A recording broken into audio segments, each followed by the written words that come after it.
Good morning मेरे प्यारे शिक्षक साथियों। सुबह का सुप्रभात और जय हिंद के साथ सूरज की पहली किरण करंट अफेयर की नैनो टॉप 20 मैगजीन के साथ हम आपके बीच लाइव हैं। जब घड़ी सुबह 6:30 बज जाती है, सूरज की किरणें हमारे तक पहुंचने का प्रयास करती हैं, तो आपके सामने आपके बेड पर ये नैनो मैगजीन की सीरीज पहुंचती है टॉप 20। जी हाँ, ई लर्निंग विद दुर्गेश की तरफ से एक बड़ी और निःशुल्क प्रस्तुति आपके लिए है। इस वीडियो के अंत तक देखिएगा। इसकी पीडीएफ आपको इसके टेलीग्राम पर ई लर्निंग विद दुर्गेश पर उपलब्ध है। तो चलिए, देश हित में, राष्ट्र हित में और आपके माँ बाप के सपनों को साकार करने के लिए आज की बेहतर कुछ अच्छा करते हैं। पहला प्रश्न जो ये 23 फरवरी है और 23 फरवरी के टॉप 20 नैनो मैगजीन की सीरीज को हम लोग पढ़ते हैं। तो चलिए, बिना देरी किए पहला प्रश्न आपके सामने है, शायद डिस्प्ले पे दिख भी रहा होगा आपको। हाल ही में कौन सा राज्य सिंगापुर को बुद्धा चावल निर्यात करेगा? इसमें दो प्रश्न आपके बनेंगे। पहला, सिंगापुर की राजधानी क्या है? दूसरा, उत्तर प्रदेश, क्योंकि आपको पता होना चाहिए करंट अफेयर में उत्तर प्रदेश के करंट अफेयर, साथ ही उत्तर प्रदेश विशेष, समसामयिकी, अन्य सब्जेक्ट को पढ़ना है, इसलिए इस प्रश्न का उत्तर प्रदेश होगा। यह उत्तर प्रदेश स्पेशल का आपके लिए एक बड़ा प्रश्न है। आगे बढ़ते हैं अगले प्रश्न की तरफ। प्रश्न नंबर 2, जियो किस राज्य में सबसे बड़ा दूरसंचार ऑपरेटर बना? बताइए आप लोग, जियो किस राज्य में सबसे बड़ा दूरसंचार ऑपरेटर बना? राजस्थान, गुजरात, बिहार, दिल्ली। आपका उत्तर क्या है? जवाब दीजिएगा। जी हाँ, गुजरात। गुजरात में जो जियो है वो सबसे बड़ा दूरसंचार ऑपरेटर बन चुका है। अगला प्रश्न है, सबसे बड़े हवाई अड्डे के रूप में जेवर का विकास के लिए कितने करोड़ रुपए का प्रस्ताव दिया? तो इस प्रश्न का उत्तर है 2000 करोड़, माने इस प्रश्न का सही जवाब है। अगला प्रश्न आपके सामने है, आपका डिस्प्ले पर आपको दिख रहा होगा। श्री राम कैपिटल बोर्ड के अध्यक्ष के रूप में किसे नियुक्त किया गया? काफ़ी इंपॉर्टेंट प्रश्न है। कबीर रावत, अनुराग कश्यप, अनुपम खेर, केपी कृष्णन। जी हाँ, इस प्रश्न का उत्तर जो है आपका वह है केपी कृष्णन, मान इस प्रश्न का सही विकल्प आपका डी होगा। आपने इसका उत्तर सही बताया था, कुछ लोगों ने इस प्रश्न का उत्तर गलत बताया था। अगला सवाल आपके सामने है, निम्न में से कौन सा राज्य दूसरे खेलो इंडिया गेम्स की मेजबानी करेगा? एकदम आसान प्रश्न, इंपॉर्टेंट, परीक्षा के दृष्टिकोण से। तो कर्नाटका दूसरे खेलो इंडिया गेम्स की मेजबानी करेगा, अर्थात इस प्रश्न का सही जवाब बी होगा। कर्नाटक की कुछ प्रसिद्ध 3 लाइनें बताइए जिसमें कर्नाटक प्रसिद्ध हो भारत के अन्य 28 राज्यों में से। दूसरा सवाल आपके बीच है, राष्ट्रीय संस्कृत महोत्सव का दूसरा चरण कहाँ आयोजित किया जाएगा? हाँ, लखनऊ, दार्जिलिंग, दिल्ली, इसमें से कोई नहीं। इस प्रश्न का अगर हम प्रश्न नंबर 6 की बात करें, इसका उत्तर होगा दार्जिलिंग, माने इस प्रश्न का सही विकल्प क्या है? बी राइट आंसर होगा। ठीक है, आगे बढ़ रहे हैं अगले प्रश्न की तरफ। अगला प्रश्न आपके सामने है, हाल ही में किस केंद्र शासित प्रदेश के मुख्यमंत्री ने इस्तीफा दे दिया? काफ़ी महत्वपूर्ण प्रश्न है। यह 6:30 बजे ई लर्निंग विद दुर्गेश पर आपके लिए निःशुल्क लाइव चलती है। अगर तक आपने इस चैनल को सब्सक्राइब करके बेल आइकन नहीं दबाया है तो दबा के रखिएगा, ताकि हर क्लास की नोटिफिकेशन आपको समय से मिलती रहे। उसकी निःशुल्क पीडीएफ के लिए टेलीग्राम ज्वाइन कर लीजिए। हाल ही में किस केंद्र शासित प्रदेश के मुख्यमंत्री ने इस्तीफा दे दिया? तो यह होगा पुदुचेरी। जी हाँ, बहुत इंपॉर्टेंट प्रश्न है, 7 का डी।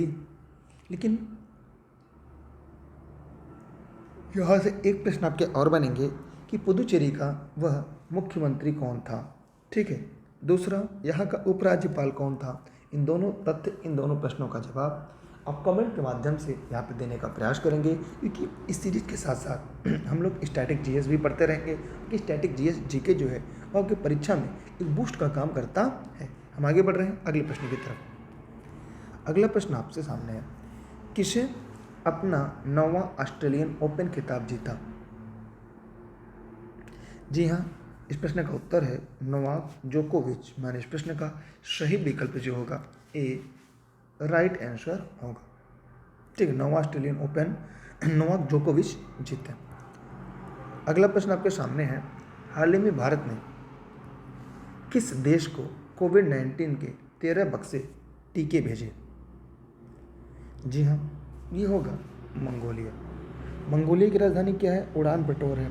यहाँ पर इसके और चीन की सीमा पर गोबी का मरुस्थल है, जो सबसे बड़ा शीत मरुस्थल है पूरी दुनिया में, और वहाँ पे 2 कुबड़ वाले ओट मिलते हैं। कितने कुबड़ वाले? 2 कुबड़ वाले ऊँट वहाँ पर मिलते हैं। अब आगे चलते हैं प्रश्न नंबर 10 की तरफ। जब हम प्रश्न नंबर 10 की बात करते हैं, श्री गुरु रविदास विश्व महापीठ राष्ट्रीय अधिवेशन 2021 को कौन संबोधित करेगा?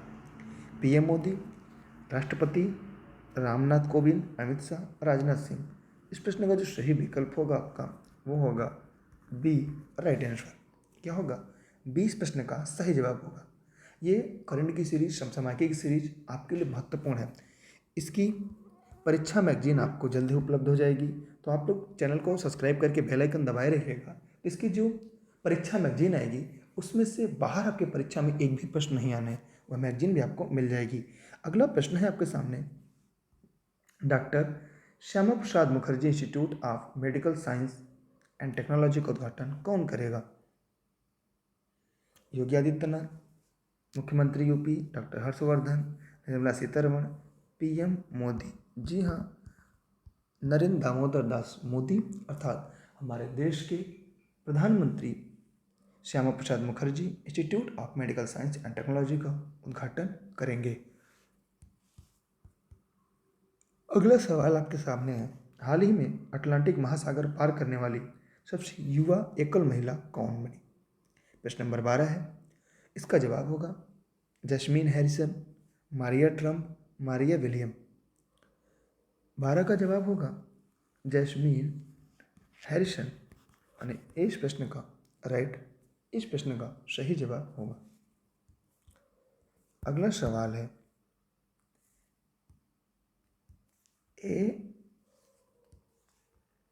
AFMC के नए अध्यक्ष किसे नियुक्त किया गया? तो इस प्रश्न का उत्तर होगा राकेश वैद्य को। इस प्रश्न का राइट आंसर होगा। फरवरी 2021 में किस राज्य ने विधानसभा में पहला पेपरलेस बजट 2021 पेश किया? 14 का जवाब क्या होगा? देखिए, यह उत्तर प्रदेश स्पेशल से प्रश्न है, इसलिए फरवरी 2021 में उत्तर प्रदेश राज्य की विधानसभा ने पहला पेपर बजट पेश किया गया। किस तिथि को पेपरलेस बजट पेश किया गया, इसका भी उत्तर आपको बताना है। अगला है, किस राज्य में 3 साल रेलवे को पूरी तरह से विद्युतीकरण हो जाएगा? देखिए, ऑनलाइन क्लास या नोट के संबंध में अगर आपको जानकारी चाहिए इस नंबर पर व्हाट्सएप करिएगा, ठीक है। ये क्लास जौनपुर जनपद के सिराज हिंद से मेरे द्वारा निःशुल्क है। इसकी पीडीएफ भी आपको निःशुल्क ई-लर्निंग विद दुर्गेश पर मिलती रहेगी। तो पूरी तरह से विद्युतीकरण हो जाएगा। तो यह है आपका पश्चिम बंगाल। जी हाँ, इसकी राजधानी कोलकाता है, ठीक है। पश्चिम बंगाल विश्व के कितने देश की सीमाओं को या कितने देश की स्थल सीमाओं को पश्चिम बंगाल स्पर्श करती है? जवाब दीजिएगा। अगला है, भारत का सबसे बड़ा राज्य कौन सा है? भारत का सबसे बड़ा राज्य कौन सा है? 16 का जवाब दीजिएगा।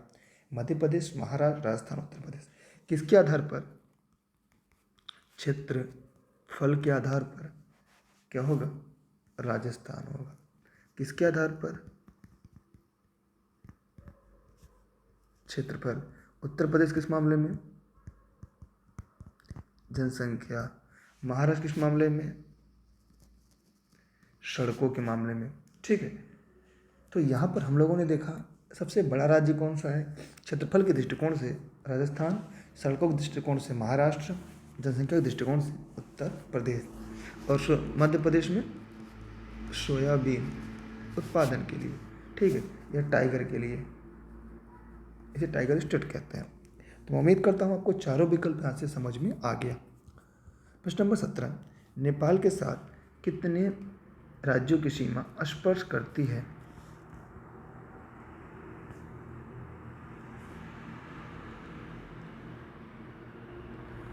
जरा कमेंट करके बताइएगा आप लोग, नेपाल के साथ कितने राज्यों की सीमा स्पर्श करती है?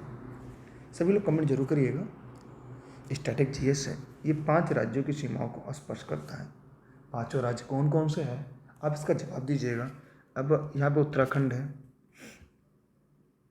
यहाँ पे हमारा पश्चिम बंगाल है, यहाँ पे उत्तर प्रदेश है। उसके अलावा अब आपको ये बताना है कि नेपाल कितने राज्यों की सीमाओं को स्पर्श करता है। इसे बफर स्टेट कहते हैं, क्योंकि यह चीन और भारत के बीच में स्थल अवरुद्ध देश है। इसे हम बफर स्टेट के नाम से जानते हैं। ठीक है, चाहे तो स्क्रीनशॉट कर सकते हैं, आपकी मर्जी। 18 है, निम्नलिखित में से किस राज्य की सीमा पाकिस्तान के साथ नहीं लगती? कमेंट करने, ये वीडियो अपने सभी साथी मित्रों को शेयर जरूर कर दीजिएगा, चाहे इसे फेसबुक पे देख रहे हैं, चाहे यूट्यूब पे देख रहे हैं, जहाँ भी देख रहे हैं। इस वीडियो को अपने साथी मित्रों को शेयर करना ना भूलिएगा। इसका ट्रिक होता है पंगु राज। क्या होता है? पंगु राज। माने प से क्या होगी? पंजाब से गुजरती है, गौ से गुजरात, र से राजस्थान, फिर चौथा है जम्मू कश्मीर, हरियाणा से नहीं गुजरती। जो गलत है वही सही है। मैंने इस प्रश्न का सही विकल्प होगा जो गलत है, क्योंकि यहाँ पूछा नहीं। नहीं का मतलब होता है नकारात्मक प्रश्न। या वीडियो को शेयर कर दीजिए अपने व्हाट्सएप के स्टेटस पे, अपने फेसबुक पे पोस्ट पर, अपने व्हाट्सएप ग्रुपों में अपने साथी मित्रों को जो तैयारी कर रहे हैं, चाहे पीटी की तैयारी कर रहे हैं, पीएट की, चाहे शिक्षक भर्ती की तैयारी कर रहे हो, सभी भर्ती परीक्षाओं के लिए काफ़ी महत्वपूर्ण है आपके लिए डेली करने की क्लास, जो सुबह 6:30 बजे चलती है। ठीक है, एक और क्लास आपकी चलती है प्रतिदिन रात 9:30 बजे जीएस की। तो तब तक पढ़िएगा जब तक आपकी सरकारी नौकरी ना लग जाए। दिल्ली के साथ कितने राज्यों की सीमा साझा होती है? बहुत ही इंपॉर्टेंट है। 2, 3, 4, 5। यह जवाब आपको कमेंट बॉक्स में देना है, कमेंट करके, क्योंकि रेस के घोड़े रेस में अच्छे लगते हैं, खेत में नहीं। तो 2 राज्यों के साथ सीमा साझा करता है। इस प्रश्न का सही जवाब होगा, जिसमें से एक उत्तर प्रदेश है, दूसरा कौन है वो कमेंट करिएगा। टॉप 20 सीरीज का आखिरी प्रश्न है, किसी दक्षिणी राज्य की तट रेखा में सबसे छोटी कौन सी है? जी हाँ, इस प्रश्न का जवाब आपको जरूर देना है। अगर हम दक्षिण राज्य की तट रेखा सबसे छोटी है, दिए गए प्रश्न में केरल, कर्नाटक, तमिलनाडु में सबसे छोटी कौन सी है? तो यहाँ पर अगर दिए गए प्रश्न की बात करेंगे तो यहाँ पर आपका कर्नाटक होगा। ऐसे गोवा होता है, लेकिन विकल्प के आधार पर अगर हम चयन करेंगे तो यहाँ पर आपका क्या उत्तर होगा? कर्नाटक इसका सही जवाब होगा। तो जी हाँ दोस्तों, टॉप 20 करंट की सीरीज में आप सभी का स्वागत था। इसके साथ ही साथ आप लोग जानते रहिएगा, शिक्षक भर्ती लिखित परीक्षा के लिए काफ़ी महत्वपूर्ण इसकी PDF आपको टेलीग्राम पर मिल जाएगी, जहाँ पे आप दुर्गेश सर्च करके ई-लर्निंग विद दुर्गेश से जुड़ सकते हैं। ये क्लास जौनपुर जनपद के सिराज हिंद से आपके लिए निःशुल्क लाइव चल रही है। जी हाँ, आप सभी का बहुत बहुत धन्यवाद। यहाँ पर आप लोग 2-2 लोगों को शेयर करिएगा ताकि हर गरीब बच्चों तक ये PDF पहुँच सके। इसकी PDF टेलीग्राम पर मिलेगी और आपको व्हाट्सएप पर भी मिल जाएगी। यहाँ पर टेलीग्राम पे जुड़िएगा, फेसबुक पे क्लिक करिएगा, Instagram, Twitter, YouTube e learning with Durgesh है। इसके अलावा आपके मन में कोई प्रश्न हो, कोई डाउट हो तो कमेंट करके पूछ सकते हैं, क्योंकि रेस के घोड़े रेस में अच्छे लगते हैं, खेत में नहीं, और आप रेस के घोड़े हैं। तो कर हर हर मैदान फतेह, जब तक तोड़ेंगे नहीं तब तक छोड़ेंगे नहीं। Bye bye. जय हिंद, जय भारत, वंदे मातरम।